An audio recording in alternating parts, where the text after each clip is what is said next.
You're watching 12 WKRC TV, a new generation of news. 12 Newsmakers starts now.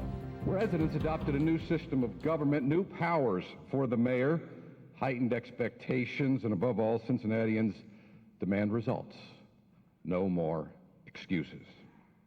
This afternoon, I'm going to try to tell you what I am going to do. Not what I expect to do, not what I hope to do. I will set out some clear and objective measures for success. Correspondingly, when we get together next year, you'll be able to tell where we have succeeded and where we have stumbled. On Thursday afternoon, before the Downtown Rotary Club, Mayor Charlie Luken delivered his annual State of the City address.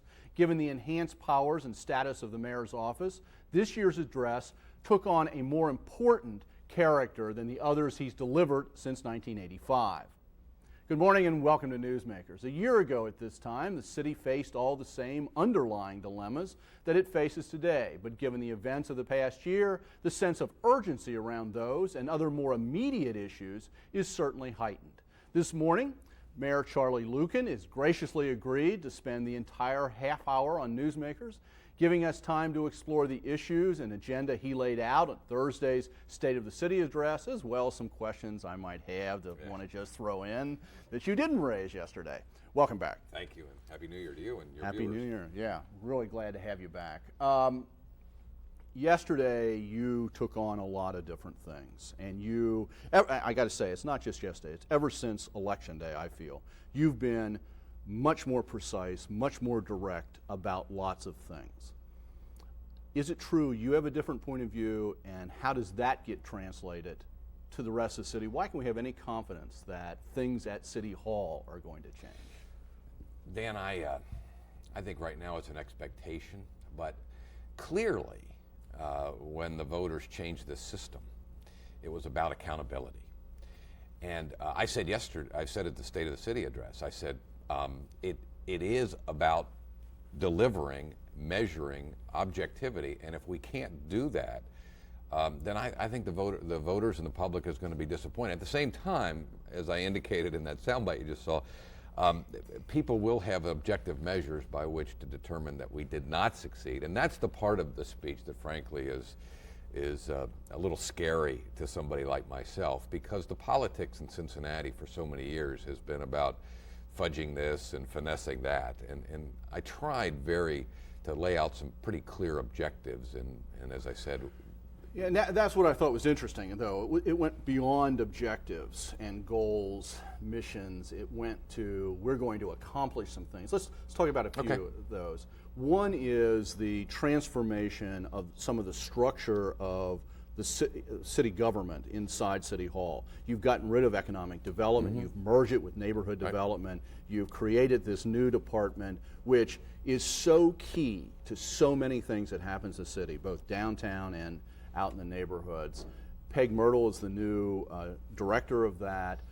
What kind of direct relationship in this new mayor's position can you have with a department director? What kind of marching orders can you give? Well, first of all, Dan, it was my initiative and the initiative of council to change the department. And I've talked to Peg. I'm not her boss. I'm not going to mislead anybody. She still reports to the city manager. But now we have more of a cooperative spirit, and when we talk together, she listens, and she's interested in doing the primary tenet of what I've tried to lay out for her department, and that is customer service. I mean, I had one fella tell me once at City Hall that it wasn't his job to help somebody, it was his job to enforce the code. And that is exactly the approach that's gotten us into so much trouble. So we're trying to hear all these horror stories about small business people, developers who want to do something. Maybe it's something new, or maybe it's just improve what they already have. And it takes them years to get the paperwork through. Can you actually change that? I believe we can. I've said we are, and the good news about what I'm telling you is it's just not my point of view. It's City Council's point of view, and they are on top of these small business issues, and they are on top of these issues of making the city more customer friendly. And I'd like at the end of this year, for there'd like to be a big welcome, not literally, but figuratively, a big welcome neon sign on the front of City Hall that people feel they can come in and go to one place and get all they need to know, and even if the answer is no, and sometimes the answer is going to be no. You want $5 million to build something? No, but well, at least we can be clear and fair about that. Find that out quickly, orderly, whatever. Not 2 years from now. You know, one of the things that relates to that is this suggestion that we have a housing court. Right. And Channel 9, another station, did a hour-long special on Vine Street, and they gave an example of how an empty lot, and the people who wanted to complain about getting it cleaned up had to go to all these different departments, and they went to Columbus and found a housing court and could settle it all in one place. Can the city create that on its own? A court? We need the cooperation of the legislature. Steve Driehaus and the legislature has been working on this with me, Bill Seitz, some of our legislative delegation. We are, one of the things I said yesterday, at the end of this year, we are going to have a housing court operating in the county of Hamilton and for the citizens of Cincinnati. Now, I know, not taking anything away from Channel 9, but this is something that during the campaign, we talked about creating a housing court, and we've made some significant strides to do that. And again, one of the objective measures of success is, will we establish this year a housing court? A housing court, by the way, is not just to clean up abandoned lots and get at abandoned buildings. It is important to do that, but it's also working out differences in neighborhoods between people, and that's what the one in Franklin County has been able to do. Is that the only one in the state? I believe there's one in Cuyahoga County as well. So but we've been modeling our efforts out of the one in Columbus. Any reason that the state wouldn't give us one of these? No, there is no reason. We need the cooperation of our county officials, but I think we'll do it. You talked a lot in relationship to while we're in this development area. You talked also about downtown development being shifted over to the Port Authority. Right. And the old Economic Development Department, which was that was its core mission.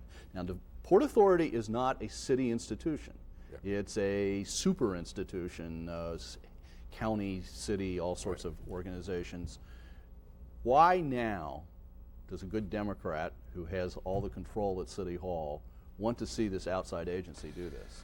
Well, first of all, I'm not real sure that council is going to agree with me about this one, but my belief is that the Port Authority can bring together the business folks, the county folks, and act more as a regional development authority than just the city of Cincinnati. Plus, I know they have great minds working on the Port Authority that bring an expertise to the table that can work with our development department, but I just think it raises the level of expertise given to these issues, and I think the results will be much better if we can move in that direction. But as I said, Dan, the control issue is one that City Council is very concerned about. They don't want to lose control, and whether I didn't mention this yet in the State of the City speech, but whether we are able to accomplish that one, I don't know. Have you started to talk to members of council? Yes, about I have started to talk to them, and yes, they are very concerned about that control question. How many votes do you think you have?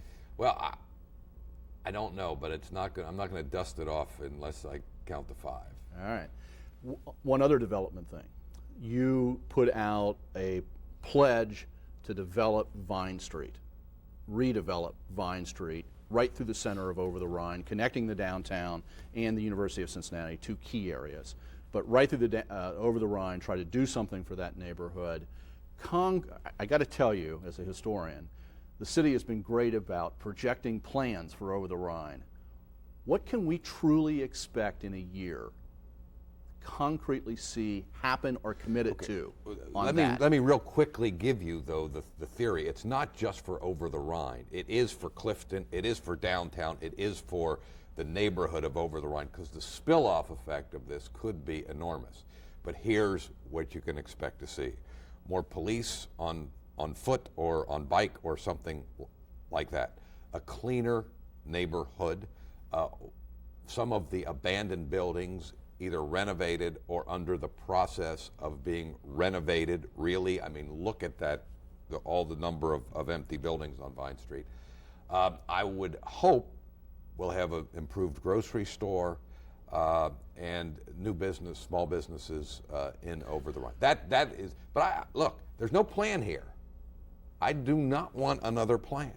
We know what we need to do.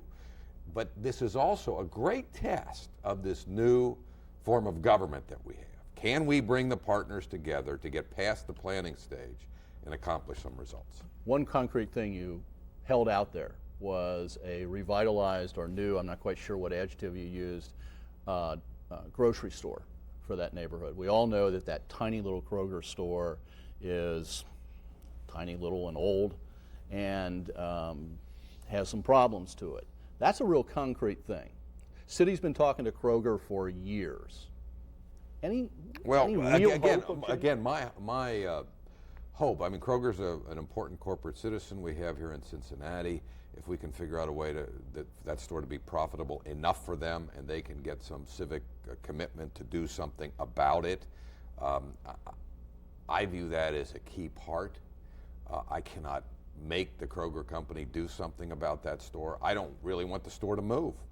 I'd want it enlarged, but I think it's great right there on Vine Street. I mean, for somebody like myself, if they fix it up a little bit, I live near there. I'd go there. But at the present time, the parking lot's strewn with garbage, and it's a 15-car parking lot. It just doesn't work very well. So do you think it can stay on Vine Street but in a different location? No, I think it can stay right there. I think you could expand it out to the street, put a facade on. I mean, I'm talking here like I'm the CEO of the Kroger company. Obviously, I'm not. But you know him. But I do know him. And move it out to the front of the facade, out to the street front, have the parking behind it. Okay. One other big area that I want to address here in the first part of the show is police-community relations. And you said, you were happy you invited the Justice Department in. You defended that decision the other day. You also laid out what needs to happen now. Concretely, what needs to happen to move us forward on police-community relations? Well, the first thing that has to happen is we have to get a signed document with the Justice Department where we say, this is what we're going to do, and they say, if you do this, we're fine with you. There's a draft of that. There has been for several months. How close are we? We are very close. There are a couple of hang-ups in that agreement that I'd rather not go into, just because I'd like for our police department and the Justice Department to work it out. I said at my State of the City the other day, by April the 1st, and we'll get that agreement. But what people will see is a more courteous police department, one where you can file a complaint in an easy, understandable way. We will track the performance of police officers more carefully for their sake and the sake of the community. I mean, if somebody's wearing out because they're on the street every day and getting into too many use of force situations, we want to know that. We want to give that officer some relief. Does the police department want that, or is that something the mayor's office is pushing for? No, well, in my conversations with Chief Stryker, he wants that, and he views that not only as an asset for the community, but for an asset to him in terms of the administration of the police division. The proposal to get rid of the safety director done, so that you can now deal directly with the police and fire chiefs, or the city manager can. Well, the police is that changed things? Yes, it has, and the police chief is now a department head. Actually, the presides over the biggest department dollar-wise that we have, and the fire chief's the second biggest department that we have. Okay, stay right there. Okay. Don't go away. Stay tuned. After the break, some issues that are tough to tackle.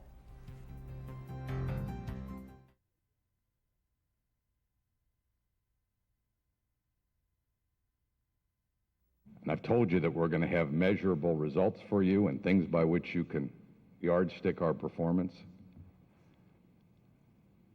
I'm very optimistic I'm going to use little fudge words here. I'm very optimistic that in the next 30 days we're going to have a plan to expand our convention center.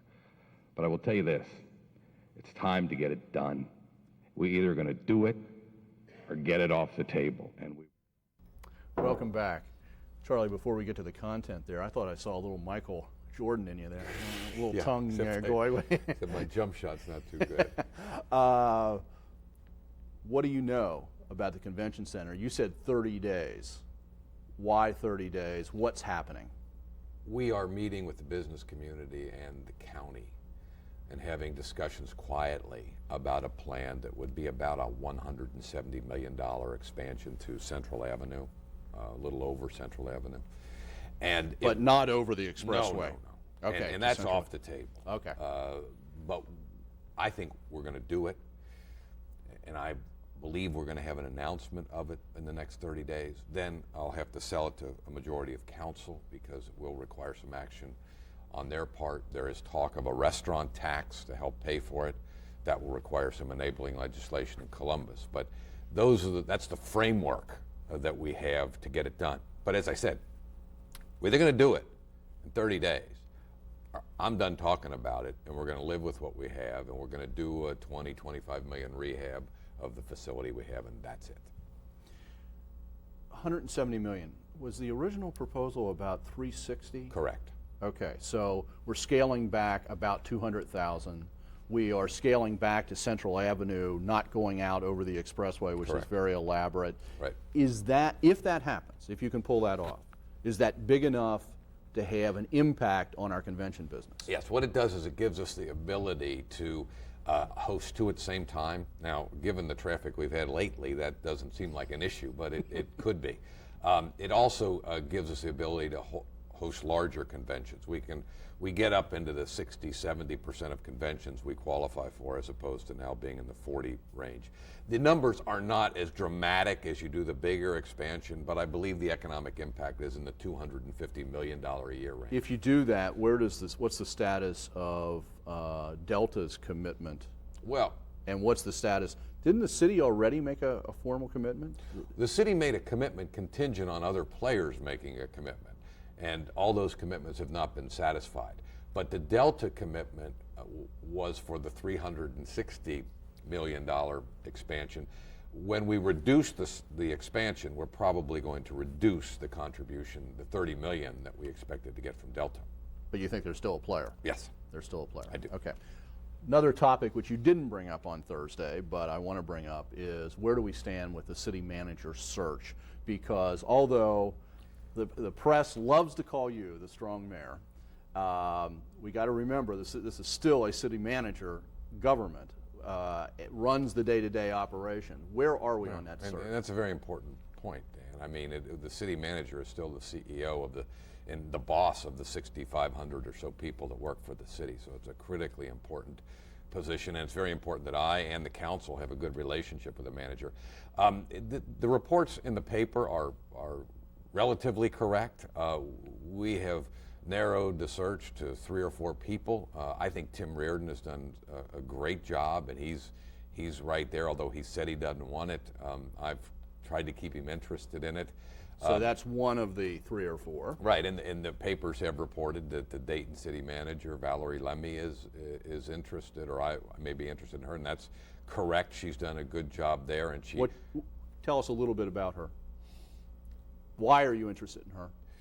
Because she has demonstrated in Dayton an ability to do development deals. She has presided over the hiring of a police chief recently. The force is 520 or 530. It's smaller than ours. Dayton's smaller than ours.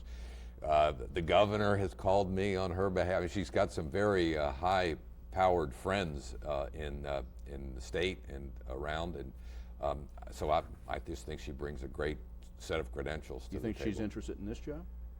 I hope she is, but we'll see in the next couple of weeks. The city manager in Oakland, I think, was one of those named. A great guy. I mean, Robert Bob is his name, which some people find redundant. That is his name. He's probably at the top of every city manager search in the country. And he is a high-quality guy who I have spoken to. He has allowed that this is the first city manager job that he's even considered other than Oakland. His mayor out there is Jerry Brown, who you may remember was the governor of California. And he's in a very good position out there, but he has allowed that he would think about this. And so he is at least a realistic, he's a player, he's willing to listen, he's willing to talk. We have talked, yes. And you have talked? I have met with him. Anybody else? Well, Michael Bierman, who you and I are old enough to remember, was the deputy city manager here in town, and he was the city manager in Columbia, South Carolina, and before that, I think Fresno, California. But he is also somebody who I have spoken with and is interested in coming back here. He loves the city. I think he's from the west side of town. Oh my gosh. Yeah, another one. Another one. What timetable are we on? Where are we in the process? A couple weeks? Well, I told people from the beginning that I expected to have an announcement by February 1, and I will. You will. You think you can? And it's right now. Now, I don't know that the city manager will be on board. Oh, no, everyone, but a decision. We will have a recommendation to council. And right? one of the things that's out there about the city manager, I want to clarify, is the council does have the ability. The council has to ratify this decision, but one of the things I have not done is bring a host of candidates in to be interviewed. I mean, if you can't subject professional people to that kind of inquisition. You have to make a recommendation and convince council this is the best person for the job. Who's interviewing them at this if you do bring somebody in, when you bring somebody in, who gets to see him? Just you at this stage, or at this stage, yes. But if it gets more serious, the council will be involved. I've tried to talk to council members and let them know where we are and who's on the list and just to keep them kind of involved in the process. As you interview those people, are they concerned by the fact that we've gone to this new form of government and by the fact that you've announced the desire to take some of that staff out of the city manager's office, put it in the mayor's office, take the city manager's office physically, move it down the hall? No, I have not done that. That was done by a couple of council members. John Cranley. And I've been against. Who seems to carry your no, water. No, Dan, I have been against that. I just want you to know, I like the idea that the city manager is right there because we probably talk 6 times a day, and I don't want to go down the hall. I mean, I want the city manager physically there. The other items. What about staff? The other items that you have mentioned, it is true that 2 positions have been transferred from the manager's office to my office, but the manager still has 6,500 people working for him or her. I have noticed interest in the new system, but the critical test for these candidates is whether we, meaning me and the new city manager, the council and the city manager, are going to have a good relationship. Most cities in America, as you know, Dan, are going to strong mayor forms of government. We have not gone that far, where the city manager is the chief operating officer. So there still is a tremendous amount of authority and prestige associated with being this city manager. You know, I know that, and you and I have talked about this, and I keep insisting in this newsroom we not call you the strong mayor. I've always thought you were a charterite, so that's... Oh, please. But anyway, that's a little inside but the joke. point is,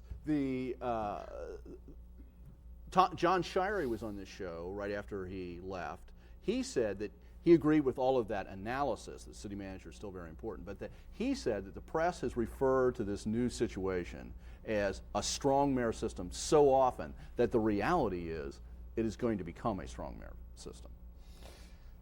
I doubt it. I mean, I want a city manager who is going to be a full partner in moving the city forward. Well, let me ask you a couple of questions. I know that, look, the International City Managers Association wants the city manager to run the whole deal. That's right. Their system. That's what they want. That's what John Shirey was here under.